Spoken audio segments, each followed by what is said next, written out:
quais as informações como médico o senhor pode nos trazer para quem nos acompanha. Boa tarde.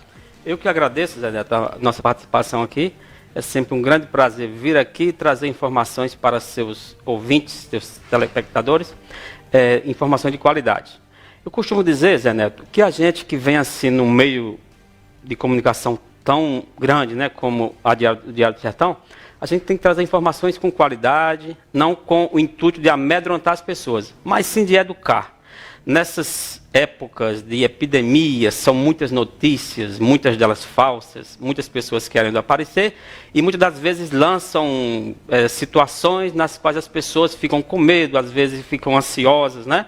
Não é à toa, incomum a gente às vezes no consultório receber ligações de pessoas, né, com dúvidas, às vezes as mais banais possíveis, que foram alimentadas às vezes por alguém, às vezes até de má fé, né, que coloca as informações e as pessoas ficam ansiosas a ponto de até atrapalhar a vida cotidiana das pessoas.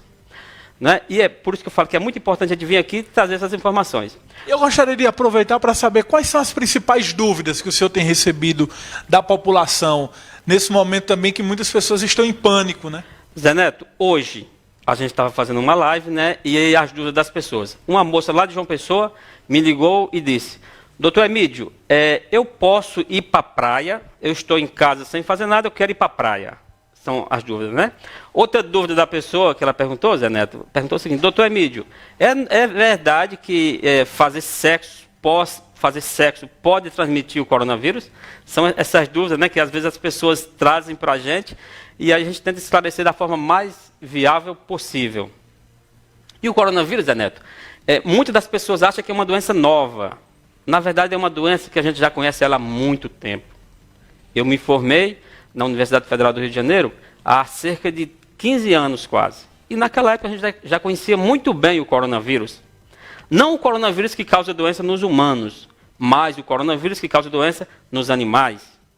Isso aí, no ano de 1960, já começaram os relatos de coronavírus que atacavam os animais. Em seres humanos, também já há muito tempo, o coronavírus já acomete as pessoas, e isso teve 3 picos principais. O principal pico do coronavírus que acometeu os humanos foi no ano de 2002, numa região do sudeste da China, chamada de Cantão, que causava justamente os sintomas muito parecidos com os que causam hoje. E é muito comum o seguinte: a pessoa dizer: doutor Emídio, eu estou com sintomas de resfriado, o que é que eu devo fazer? Fico em casa ou não fico em casa? Vou para o hospital ou não vou? É bom dizer, Zé Neto, esclarecer bem para as pessoas, que os sintomas principais do coronavírus, que chama a atenção e é interessante para os médicos, é a febre, tosse, principalmente uma tosse seca, é aquela tosse que quase não produz secreção, e uma dificuldade de respirar, que a gente no meio médico chama de dispneia. Dispneia é aquela pessoa que respira com uma certa dificuldade. Se a gente parar para pensar, eu estou respirando, você está respirando, nosso cameraman está respirando, mas a gente está respirando sem dificuldade. A gente nem nota que está respirando. Quando a pessoa respira e tem aquela dificuldade de respirar, aí sim passa a ser um quadro que a gente chama de dispneia. Então, se a pessoa tiver dispneia, tosse e febre, esses são os sintomas que se enquadram em um quadro que a gente chama de quadro suspeito. Mas há a possibilidade de uma pessoa que não apresente, por exemplo, a tosse, mas está acometida do coronavírus? É possível? Sim, isso é um dado muito importante. A gente faz parte de um grupo super atualizado, a gente se atualiza praticamente minuto a minuto. Eu sou professor aqui da UFRN, a gente faz parte lá do comitê de gestão do coronavírus, e a gente tem essas informações, praticamente as informações mais fidedignas que existem em todo o mundo, e também do Brasil. E aí, Zé Neto, a gente divide os sintomas, aliás, divide essa doença em 3 tipos. Aquele paciente assintomático, que é aquele paciente que não tem sintoma nenhum. Como, por exemplo, eu, você, qualquer pessoa pode ser portadora e não ter nenhum sintoma do coronavírus. Ou seja, não tem nada, não tem tosse, não tem febre, nada, nada, nada. O outro quadro é a pessoa que tem sintomas leves. A gente chama de oligossintomáticos. É aquela pessoa que tem como se fosse um resfriado comum, que também o coronavírus já causava isso há muito tempo. um resfriado comum. E o quadro que mais chama a atenção é o quadro grave, que é quando o paciente tem febre, ele tem tosse e tem dispneia. E se for um quadro suspeito, ele deve procurar o hospital. E aí os médicos, não é o médico que inventa, ele baseado em protocolos da Organização Mundial de Saúde e do Ministério da Saúde do Brasil, tem todo um protocolo que o paciente tem que ser levado para, se chegar ou não, ao diagnóstico correto do coronavírus. O que é um caso suspeito? É todo mundo que está tossindo, todo mundo que está com febre? Não. O caso suspeito, Zé Neto, é aquela pessoa que tem esses sintomas, tosse, dispneia e a febre, e que essa pessoa venha de um local que tenha casos de formas epidêmicas do coronavírus. Esse seria um caso suspeito. O primeiro caso é o paciente com febre, com tosse e com dispneia que venha de um local ou do exterior, ou mesmo dentro do país, que tenha casos confirmados de coronavírus. Esse é o caso 1, suspeito. O outro caso que pode ser suspeito é aquela pessoa que teve contato próximo com uma pessoa suspeita de ter coronavírus. Por exemplo, aquela pessoa que veio, está suspeita, está em casa, e tem outras pessoas com os mesmos sintomas. Esse passa a ser também um caso suspeito. Ou se o paciente tiver contato próximo com outro caso suspeito ou confirmado de coronavírus. São essas 3 situações que são as situações que levam o caso a ser um caso suspeito, e aí a equipe médica vai fazer toda aquela diligência e informar o caso como um caso suspeito, colher o material para confirmar ou não o diagnóstico. É por isso que muitos casos suspeitos não se confirmam, que é melhor ainda. Na dúvida, você trata o paciente como se fosse portador do coronavírus. Aí vem a grande dúvida, Zé Neto, o seguinte: a pessoa diz, doutor, eu fui para o hospital com tosse, com febre, e aí o médico me mandou para casa. Isso está correto? A resposta é sim, está correto. O médico não está fazendo isso da cabeça dele. Ele está fazendo isso baseado em protocolos determinados pela Organização Mundial de Saúde e pelo Ministério da Saúde. Consequentemente, as secretarias municipais de saúde e estaduais têm que seguir esse protocolo de forma rigorosa. Doutor Emílio, eu gostaria de saber como é feita a transmissão do vírus e o que as pessoas devem fazer para evitar o contágio. Ótima pergunta. Praticamente, o que se sabe hoje, com o coronavírus tipo 2, que é o Covid-2, a transmissão é única e exclusivamente através de contato de perdigotos ou de secreções advindas da boca e do nariz. É por isso que a máscara, a gente costuma dizer que ela é tão eficaz. Se você evitar de ficar próximo de pacientes portadores de coronavírus dessa forma, você praticamente não vai pegar essa doença. É por isso que é indicada de forma rigorosa você fazer o uso da máscara, porque evita que essas partículas, que imagina só, a gente está falando aqui, não estou falando com você? Eu estou eliminando partículas da minha boca. Se essas partículas entrar em contato com as mucosas da face da pessoa, o que são as mucosas? É essa pele que recobre as cavidades, que reveste as cavidades, a boca, o nariz e os olhos. Se você entrar em contato com isso aí, pode transmitir o vírus. E o vírus, o que se sabe hoje, que ele tem aí cerca de os dias, né? O período de incubação são mais ou menos 14 dias. Se você teve contato com alguém e não desenvolveu os sintomas até 14 dias, a gente pode já praticamente eliminar que você não teve contato com aquela pessoa. A utilização da máscara, até que ponto ela é realmente algo que evita o contágio até a proliferação? A máscara, sem dúvida nenhuma, como a gente comentou, né? Ela evita fazer com que essas secreções elas saiam da boca, do nariz, né? E pegue aí a face de outra pessoa. A máscara ela é para ser utilizada por quem está doente ou por quem não está? A máscara é utilizada para quem está doente. A máscara para quem não está doente é outra máscara, diferente. Por exemplo, o profissional médico, a máscara que ele usa não é a máscara comum cirúrgica, não. O hospital deve disponibilizar uma máscara diferente, chama máscara N95, que é uma máscara chama de bico de pato, que ela tem uma proteção maior do que essa máscara comum. Essa máscara que você vê as pessoas usando nas ruas é praticamente para evitar que essa pessoa contamine outras pessoas. Às vezes a pessoa diz, doutor, eu acho que eu estou com gripe, estou com febre. eu posso usar a máscara? A resposta é, pode usar, não vai fazer mal nenhum, né? É até uma boa virtude, é uma virtude dessa pessoa em fazer com que outras pessoas não se contaminem. Quanto tempo a pessoa deve utilizar a máscara por dia, por exemplo? Aquela máscara, a mais simples, aquela branca, que é a mais comum, quanto tempo ela tem de validade? Ao tempo de validade. Assim, um tempo é mais difícil, né? De saber, se a máscara vale um dia, vale 2 dias. Depende mais da qualidade da máscara, né? A pessoa praticamente... Aquela máscara de TNT, que é a mais comum, que é a mais simples. Essa máscara dura em torno de 7 dias, se você souber usar, utilizar bem ela, né? Se você utilizar bem. Mas no caso, quando ele utiliza, que ele tira, ele não vai estar também contagiando outras pessoas, até mesmo de dentro de casa? Como é que é feito a retirada da máscara corretamente? Aí onde está. Se o paciente for portador, é uma coisa. Se for só suspeito, é outra coisa totalmente diferente. A gente viu há pouco tempo, né, a transmissão do presidente da República lá, né, ali seria diferente. Ali ele estava junto com pessoas contaminadas. É tanto que se a pessoa for contaminada, se a pessoa estiver contaminada, ela vai ter que ficar em isolamento em casa. Se ela estiver contaminada... Um exemplo, doutor Emílio, essa máscara aqui, que é a máscara de TNT, que é a mais comum, que a gente tem acompanhado, que muitas pessoas têm utilizado. Fala pra gente dessa máscara, os benefícios dela e o tempo de durabilidade. Pessoal, essa máscara, né, ela tem 2 aspasinhas aqui. Essas aspas, elas são utilizadas para usar a orelha como suporte. E se a gente observar, Zé Neto, tem uma partezinha aqui, ó, às vezes a pessoa não sabe qual é a parte que vai ficar superior, qual é a parte que vai ficar inferior. Se a gente avaliar, aqui em cima, ela tem um suportezinho metálico, um suporte metálico. Isso aqui serve, sabe para quê, Zé Neto?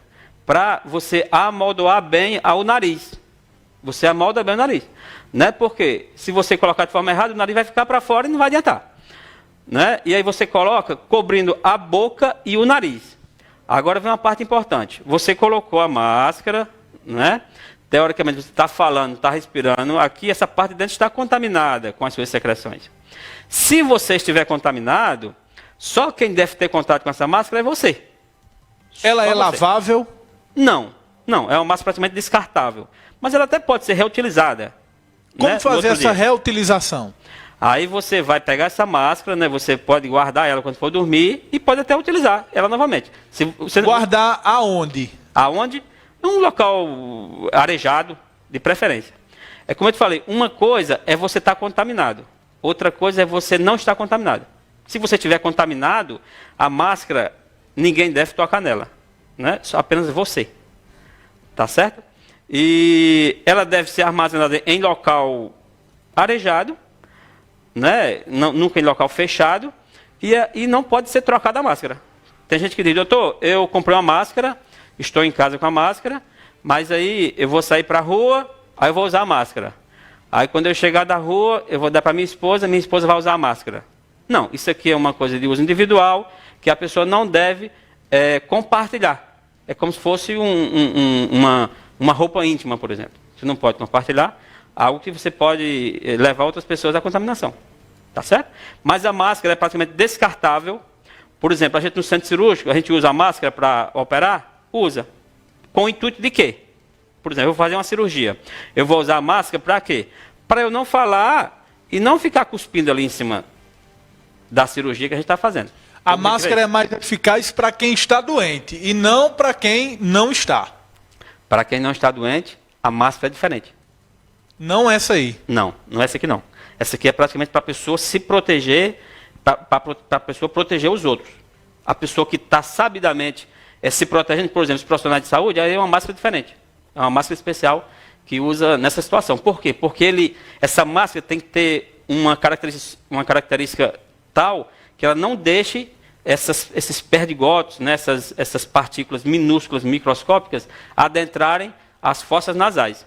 E uma coisa importante também, Zé Neto, outra dúvida importante, uma moça me perguntou hoje, doutor, eu estou com faringite, eu tenho um risco maior de desenvolver o coronavírus na forma grave? A resposta é, as pessoas que têm um risco maior de desenvolverem o coronavírus na forma grave é um grupo especial de pessoas. E quais são esses grupos especiais de pessoas? É um grupo especial composto por pessoas idosas, são as pessoas idosas, são pessoas imunocomprometidas, que são aquelas pessoas, por exemplo, que fazem uso de corticoides, pacientes portadores de neoplasias, que fazem quimioterapia, pacientes transplantados, que fazem uso de imunossupressores. Essas pessoas são pessoas com um risco maior de virem a desenvolver a doença na forma grave. Não é qualquer pessoa que se enquadra nesse quadro de risco, dessas pessoas. Doutor Emílio, recebendo uma mensagem aqui, e a pergunta é justamente essa que o senhor disse logo no início. Através da prática sexual, também a pessoa é contagiada? Ótima pergunta. Ótima pergunta. O que se sabe hoje, Zé Neto, é por isso que eu te falo, se a pessoa quiser saber tudo de uma doença, o profissional de saúde, ele tem que saber uma coisa que chama-se fisiopatologia. A fisiopatologia é o que esse vírus faz com a doença e como é transmitido. O que se sabe hoje, apesar de ser uma doença nova, aí você me fala, você disse que é uma doença antiga. É uma doença antiga, o coronavírus, mas essa cepa nova é nova e tem praticamente 3 meses aí de uso, 3 meses de conhecimento. A prática sexual, claro, se um dos parceiros estiver contaminado, através da presença do vírus nas vias aéreas superiores, aí sim pode transmitir se a pessoa estiver contaminada. Se não estiver contaminada, a prática sexual praticamente não tem nenhum problema, não é transmitido via sexual. O vírus é o que se sabe hoje em dia. Então, agora sim, a questão das vias aéreas superiores, se você estiver contaminado, sua parceira estiver contaminada, né, aí pode usar a máscara, que até ajuda a disseminar menos esse vírus aí no meio ambiente. Doutor Emílio, eu gostaria de agradecer, mas no finalzinho aqui, eu gostaria de saber, o senhor acredita que nós estamos próximos de termos medicamentos para o tratamento do coronavírus?